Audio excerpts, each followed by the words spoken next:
Мы продолжаем наш репортаж с финала второго сезона StarLadder. Со мной рядом Роман из команды Empire. У него ник Скандал. И Роман, привет. Привет. Почему такой ник?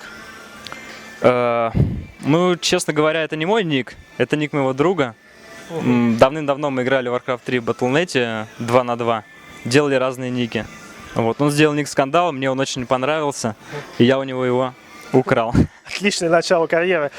Окей, Ром, я знаю, что ваша команда, но не сказать, чтобы уж совсем случайно сюда попала, но все-таки это, наверное, было для вас какой-то неожиданностью, именно то, что вы примете участие здесь. Как это известие до вас дошло? Ну, на самом деле, мы подозревали, что мы можем попасть, то есть просчитывали такой вариант. Известие дошло, честно говоря, ну, кто-то там где-то услышал, кому-то написали, конкретно там ПГГ нам говорил, что какие-то команды не едут, там ЕГЭ, Кейта и прочее. Извини. Я, если не ошибаюсь, вы в этот момент были на буткемпе, там не было такого, что там просто смс, сходи за хлебом, кстати, мы на StarLadder участвуем. Нет, такого не было.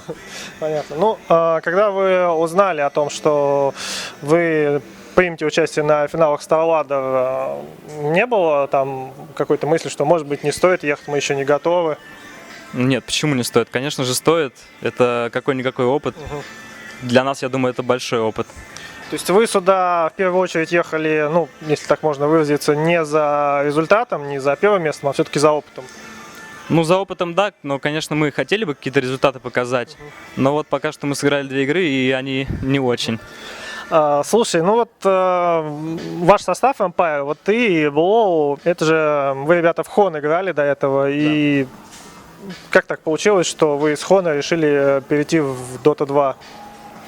Ну, просто меня лично привлекло больше конкуренции, то есть больше людей, комьюнити все-таки больше доты. И все-таки дота это дота, а Хон это как бы дота-лайк. Всегда хотелось играть в доту, но я не играл, потому что, ну, Warcraft 3 вот эти всякие медленные, все медленно, вот. А Dota 2 нормально, мне нравится. Ясненько. Ну вот на DreamHack был чемпионат по Хону, его выиграли Fnatic, которые вроде как были хонерами, потом стали дотерами, потом снова перешли в Хон, сейчас снова вернулись в доту. Если в Москве будет проводиться крупный турнир среди российских команд по Хону, ну, с достаточно хорошим призовым, допустим, $50 000, стоит ли ожидать того, что ты и Blow найдете еще 3 хоноров и будете на нем участвовать? Мы даже об этом не думали, но я лично 100 раз подумаю, потому что все-таки Хон эволюционировал с того момента, как мы уходили. То есть я там даже половину уже, наверное, не знаю, что какие герои что делают, там их подобавляли очень много, разные итемы новые, то есть я не знаю. Мы можем прийти и как бы, как сказать, то, чем мы играли, то, за счет чего мы выигрывали, это уже не актуально. То есть там все новое, надо будет привыкать, если мы поедем готовиться. Насколько тяжело было из Хона перейти на доту? Очень легко. Очень легко. Да. А в Хон, собственно говоря, научиться играть тоже легко? В Хон, ну, кому как. Мне было легко. Ну, я перешел просто на Хон из доты первой группы, так говоря. Первую игру попал там на Джиггернаута и Блейдмастером, по-моему, там называется. И закончил 29-0. Ничего такого сложного не показалось. Но вообще вот основные отличия Хона от доты второй. От второй? Ну, фактически все то же самое, то есть тот же интерфейс, это же хоновский интерфейс, это не доты, его как бы скопировали, можно сказать, но немножко подредактировали. Вот. В Хоне, может быть, все немножко все же быстрее, чем в Доте 2. Вот. Ну и, соответственно, все, что было в Доте, то есть всякие смоки, герои, все это в Доте 2. В Хоне таких героев нет. Ясно. А вы, вот ты и Бло участвовали в квалификации на International за команду Virtus.pro, если я не ошибаюсь, да, так было, да? Как это получилось? Они вам предложили, почему именно вам, как ты думаешь, почему не кому-то еще? Ну, они связались с нами, предложили нам сыграть. По их словам, мы выступим с таким составом, то есть мы с Блавой, если присоединимся к их 3 игрокам, лучше, чем чем они текущим составом. Чем тот, который не был.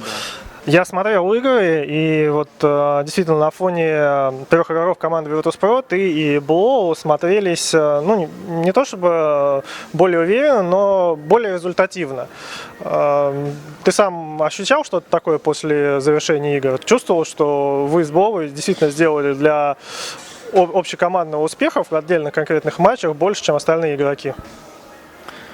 Ну, как сказать, Ну, может там больше убивали, больше фармили. Ну, больше убивали, просто мы на таких героях играли, которые должны убивать.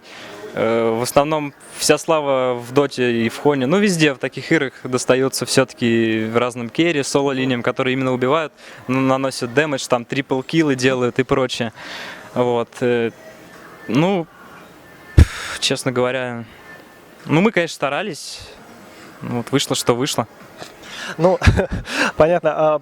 После того, как, ну, вы неудачно, конечно, ну, удачно это занятие, получить квоту там было, не было предложения от Virtus.pro остаться в их составе? Ну, такого пока не было. То есть, ну, а вот, допустим, представим, что вы получили квоту, и пришлось бы забить на Empire.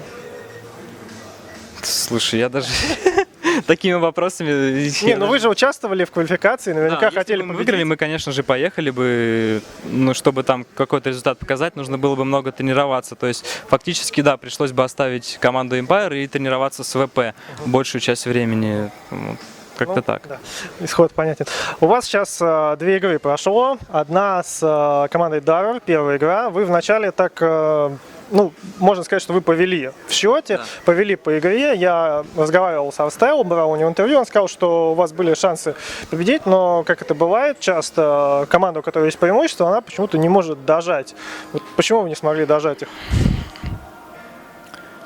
Ну, потому что где-то нас поймали, где-то словили, кто-то там где-то накосячил. И вот всякие вот эти маленькие фишечки Вы еще порешали. все-таки не избавлены от каких-то таких ошибок в микромоментах. Да, я считаю, никто не избавлен.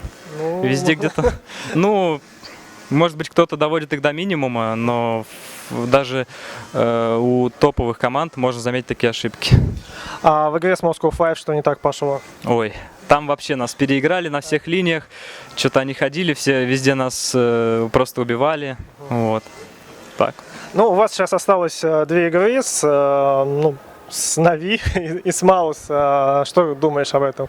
Уже будете просто получать опыт, стараться что-то показать необычное, или все-таки будете, грубо говоря, стараться именно на победу играть? Конечно, будем стараться, мы нисколько не дезморализованы, то есть все нормально, продолжаем играть и попробуем показать хорошую игру.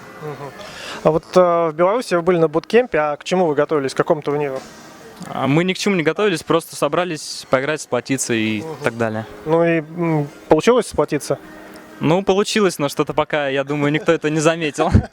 Хорошо, я надеюсь, что в дальнейшем у вас все-таки получится лучше сплотиться и не допускать ошибок в микромоментах.